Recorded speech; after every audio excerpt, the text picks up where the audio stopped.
I thought I had found the one, a pure and special connection with a woman who claimed to be past that and wanted to wait for marriage. But as subtle cracks appeared, revealing secret meetings and carefully staged photos, she cheated on me with 2 people, but that wasn't even the worst part. The rage and clarity that followed fueled a meticulous plan, and 3 weeks later, my WhatsApp was flooded with 63 desperate messages. The first days with Emily were amazing. She was lively, her laugh like little bells, her eyes seemed to hold all our secrets. Every talk felt like a discovery, every touch a spark. She made me feel like the only person in the room, the only one who really got her. We spent hours talking about our pasts, our dreams, our deepest fears. She told me about her old relationships and experiences, but always with a wistful sigh, a promise that she was past that. She'd lower her voice, like she was telling me a secret, talking about wanting something purer, something special, something she wanted to build with me, saved only for marriage. I believed every word. Her strong feeling matched my own beliefs, making me sure she was the one. Her strong opinions, often sharp and witty, were part of her charm. She'd say, "All men are trash," sometimes jokingly, sometimes with real force. I'd laugh, a bit uncomfortable but mostly charmed, thinking it was just her fierce, independent side.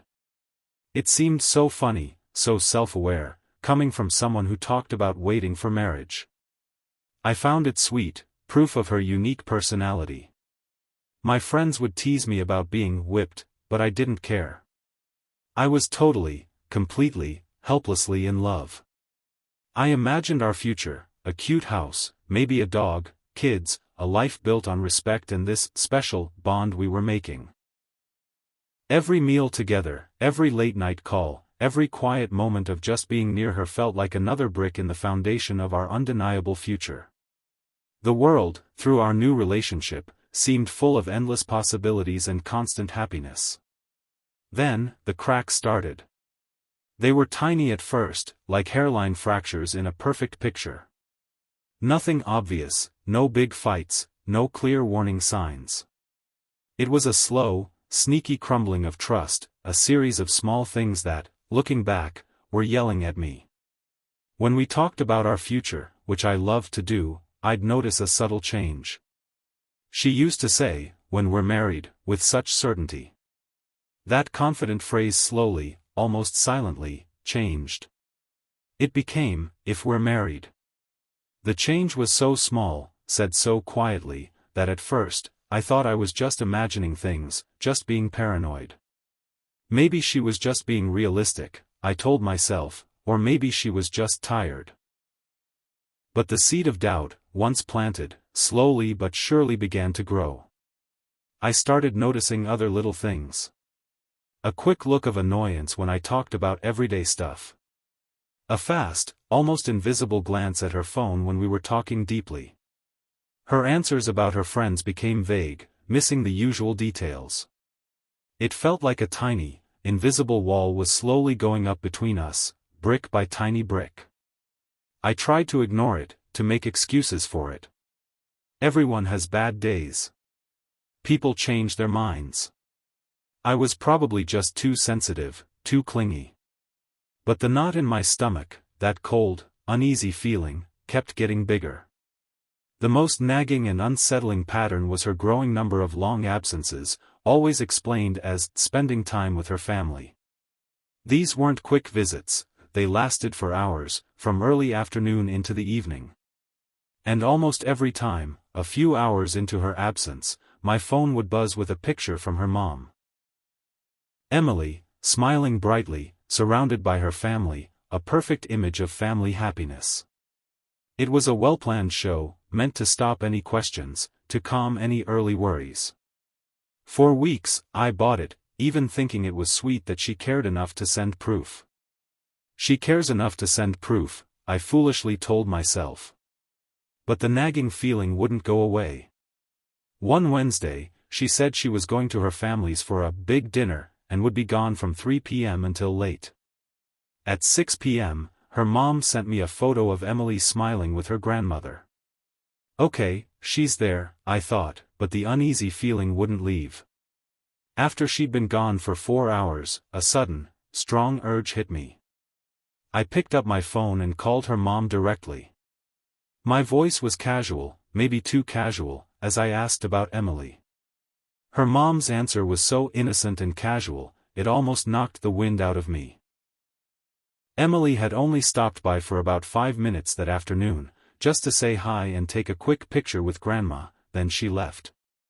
5 minutes. 5 minutes.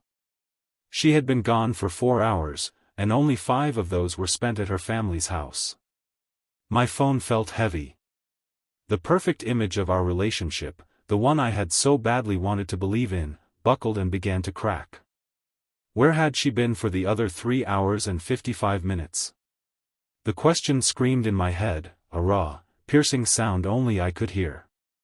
The thoughtful photos now felt like a cruel joke, a deliberate lie to keep me in the dark.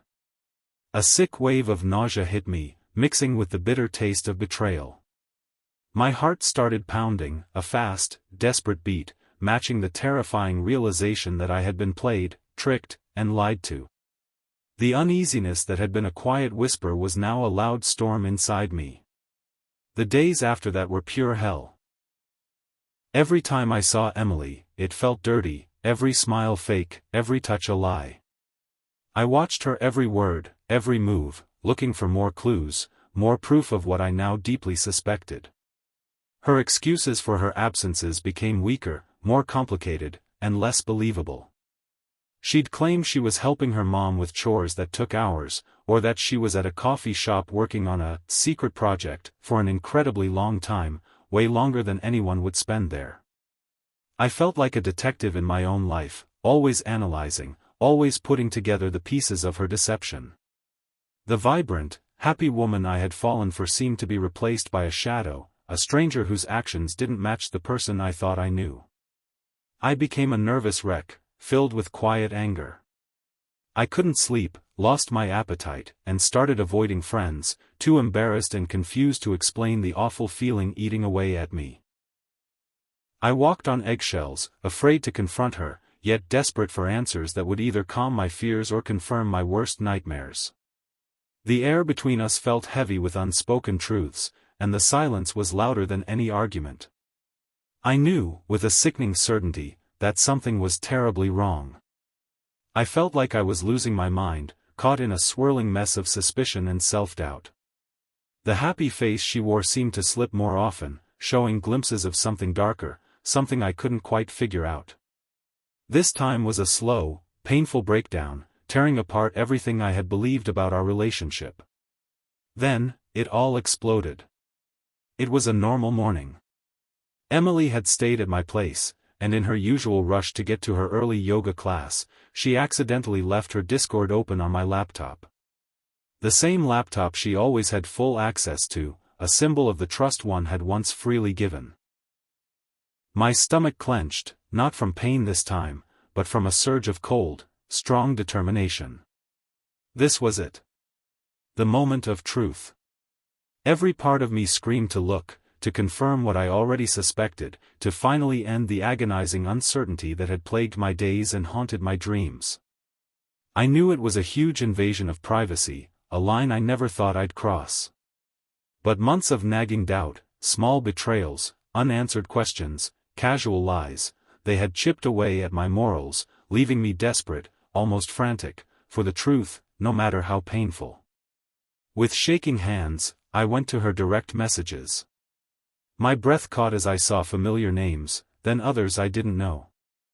I clicked on a chat with a username, Hot Guy Dave.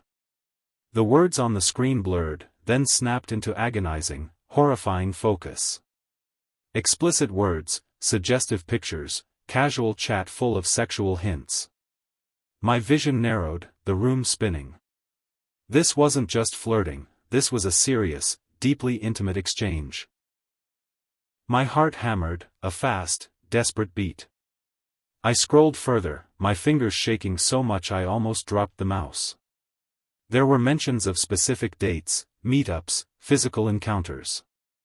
Last Tuesday was insane, one message read. Can't wait for round 2. Last Tuesday. We had dinner that Tuesday.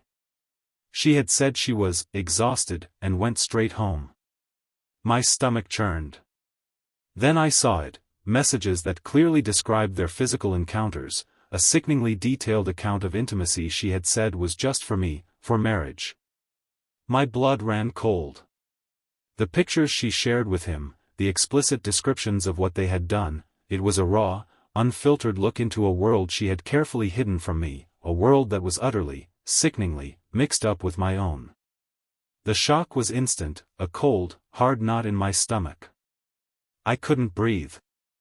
I felt dizzy, like the ground had vanished.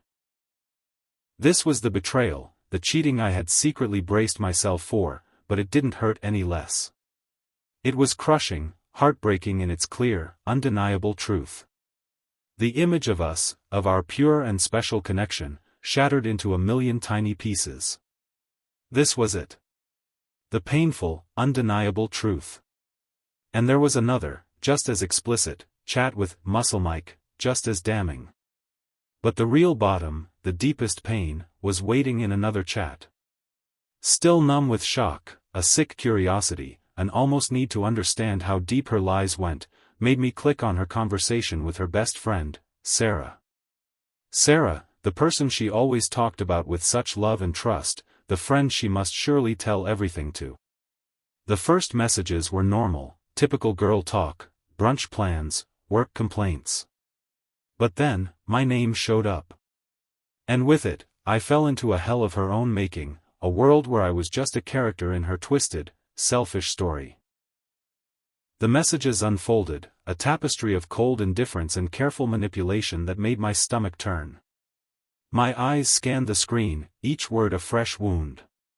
She called me cringe for wanting marriage, and how she played along, finding my naivete hilarious. Her claim of suddenly becoming a nun was a private joke. My hands, still shaking, hovered over the keyboard. Every cell in my body screamed, but I couldn't stop reading. The words were a poisonous flood, destroying every last bit of my self-respect. She had told Sarah that her whole story about waiting for marriage, her serious talk about wanting a special connection, was a complete lie. She had no problem with sex before marriage. It was all a lie, a carefully built illusion to fulfill some strange fantasy, a way to get a good man for show. She described me as a stable, reliable partner, perfect for a future husband, while also detailing how much she enjoyed other men. She plainly stated her desire for sexual and physical desires, with hot guys, describing them with shocking, rude words, as if they were disposable toys. She compared these purely physical hookups with her need for a steady partner, seeing me as the future, while others were for fun. And then came the truly crushing blows, the words that would leave permanent, festering scars in my mind. She talked about me, about us, with such cold, detached calculation.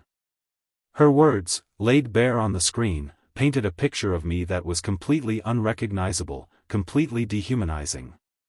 She admitted to her best friend that she wanted to fulfill her sexual and physical desires with these hot guys. Moderately attractive. The pure, cruel impact of that statement, the casual dismissal of my worth, the cold, calculating way she judged me, ripped through me. It wasn't just a hit, it was total destruction. A dismissive, clinical judgment, delivered with almost scientific precision. But then she added, so casually it was sickening, that there were other guys that were way hotter. Those words burned into my brain, a constant, looping soundtrack of my own inadequacy, my own perceived lack of worth. Because in her messed up view, my supposed lack of physical appeal meant I was stuck in a specific role. Because I wasn't the hottest guy, I was, in her eyes, the one who had to put in effort, to treat her like a princess, to support her emotionally and financially. I was the steady, reliable partner, the one who would provide comfort and stability, while she pursued her raunchy lifestyle with these other men. She wanted the best of both worlds, she said it clearly.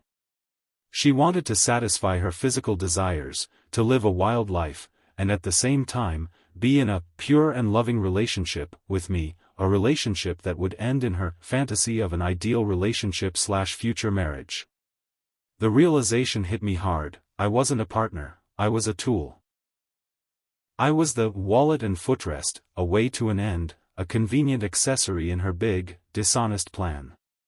The pain of being cheated on, while deep, was nothing compared to the soul-crushing agony of finding out how she really saw me. It was like she had stripped away who I was, turning me into a list of functions, a collection of traits meant only to serve her selfish desires.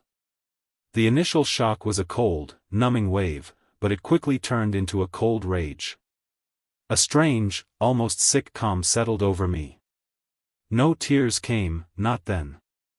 Instead, a chilling clarity took over, sharpening my senses, focusing my mind. I closed the Discord window, my hands steady now.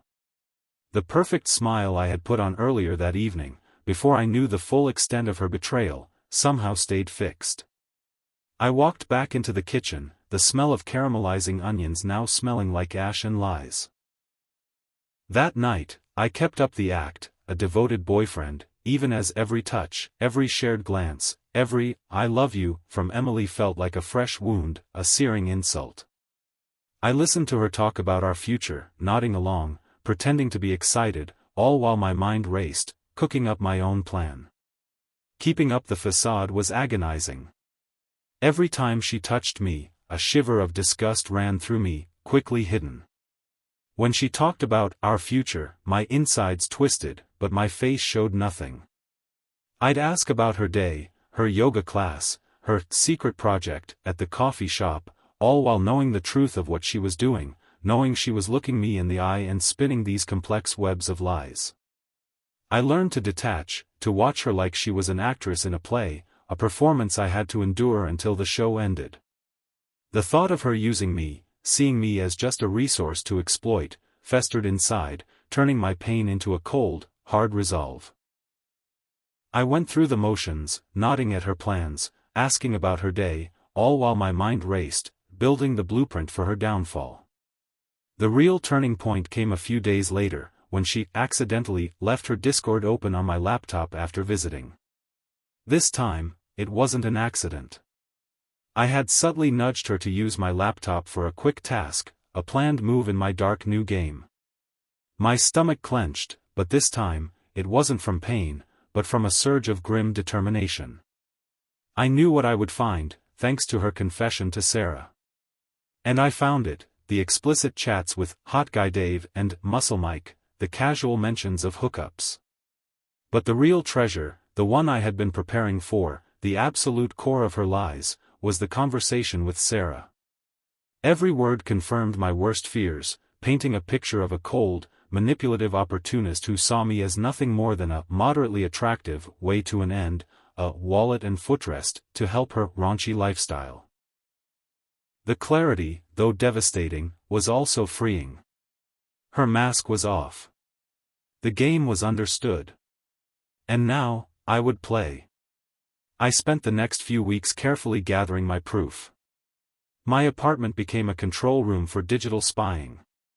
I wasn't just scrolling through her Discord anymore, I was documenting, organizing, building a solid case. Screenshots of the Discord chats with Hot Guy Dave and Muscle Mike were carefully taken, each image clearly labeled with dates and times. I zoomed in on details, making sure usernames and timestamps were perfectly visible. Then came the conversation with Sarah. Every single damning line, every cold, calculating admission, was screenshotted and saved. I checked dates, matching her family time absences with the times of these secret conversations and meetups. My search went beyond Discord. I remembered her mentioning a shared photo album with friends on her cloud storage. A quick, almost automatic search through her recently opened files on my laptop led me to it. My fingers trembled as I clicked the link, but grim determination took over any hesitation. What I found there was a digital archive of her cheating, a horrifying collection of photos, Emily, laughing, flirting, hugging these hot guys in places that were clearly not family time. Some were explicit, showing clear physical intimacy. Many were clearly taken while we were supposedly exclusive. I saved them all, a digital file of her lies, a damning proof of her careful deception. Each image, each line of text, felt like a small win in my cold, desperate search for justice. I put everything into a neat, password-protected folder on my own drive, a silent, undeniable record of her betrayal. This process was clinical, without emotion, like an executioner sharpening his blade. Then came the attack. The final act. Emily loved to talk about our future, her fantasy of an ideal relationship. She had a LinkedIn profile, very carefully made to show her ambition and authenticity, a carefully built public image of professionalism and virtue. She also had many family friends and co-workers who admired her public image, her apparent grace and sincerity. That was her weak spot, her real vulnerability. Her entire sense of self, her carefully built reputation, was based on this fragile foundation of lies. And I was about to blow it up. I made a quiet, anonymous email address, one that couldn't be traced back to me. To this address, I attached the collected proof, a carefully picked selection of the most damaging screenshots and a few of the more explicit photos. I chose the ones that left absolutely no room for doubt, the ones that would instantly shatter her careful facade. The subject line was simple, chillingly direct, a closer look at Emily's ideal relationship. I didn't add any comments, no accusations, no angry rant. Just the raw, unedited truth, laid bare for everyone to see. The facts, presented without emotion, would speak for themselves. My first target was her best friend, Sarah. I sent the email, knowing Sarah would immediately recognize the chats and the painful, involved context. She was part of it, an accomplice to the emotional crime. Then, I picked a few of her more important professional contacts on LinkedIn, people she often said she wanted to impress, potential bosses, industry leaders she networked with constantly. These were the people whose respect she craved, whose good opinion was vital to her career goals. Finally, I found the email addresses of her closest family members, the ones she always tried to appear pure and loving to, her mother, her older sister, her conservative aunt. These were the people she showed her waiting for marriage side to, the ones who would be most shocked by her true nature. With a click, I sent the emails, making sure they arrived within minutes of each other, creating a ripple effect that would quickly become a huge wave. I imagined the notifications pinging on their devices, the stunned looks, the growing horror as they opened the attachments. It wasn't about shaming her publicly in a big way, it was about destroying her carefully built lie within her closest and most important circles. I wanted her most important relationships, the very base of her carefully crafted life, to fall apart. The immediate aftermath was silence. A terrifying, beautiful silence. My phone lay on the counter, still, a black mirror showing my calm, steady gaze. No calls came, no angry texts, no frantic messages from Emily demanding to know what I had done. I felt a strange calm, a quiet, almost spiritual satisfaction. The trap was set. The fuse was lit. All that was left was to wait for the explosion. I spent the next 2 days in a strange state of limbo, going through the motions of work, eating, sleeping, but my mind was always alert, listening, waiting. Every incoming email, every notification, sent a jolt of anticipation through me. The suspense was almost too much, a delicious torture. I imagined her, happily unaware, living her life, perhaps even thinking she had completely fooled me. Then, 3 days later, it all broke loose. My WhatsApp screen, usually quiet, exploded into a chaotic symphony of notifications. It was flooded. 63 desperate messages. The number itself showed how huge the disaster was. I picked up my phone, a slow, predatory smile spreading across my face. The first messages were from Emily, a flood of frantic, tearful texts, filled with crying emojis and desperate pleas for me to take it all back, to explain, to forgive. She demanded to know how I knew, how I got the screenshots, accusing me of ruining her life as her mother and Sarah were yelling at her. She begged me to take everything down, to not do this. Her carefully built world, based on lies, was not just crumbling, it was spectacularly falling apart, and I was there, silent and smiling, watching it burn. Each new message was fresh proof that my plan had worked, perfectly, devastatingly. Then came the messages from Sarah, at first confused, then horrified, then oddly sorry. She expressed disbelief at the truth about Emily, apologized to me, and complained that her entire family and even her future in-laws had seen the proof, thinking she was a monster. She demanded I take everything down, calling the situation insane. And then, the flood from her family, her mother's texts, a mix of disbelief and raging anger, demanding answers, her sisters, shocked and bewildered, her aunts, full of moral judgment. Emily's image as the pure, good girl was shattered, exposed for the fake show it was.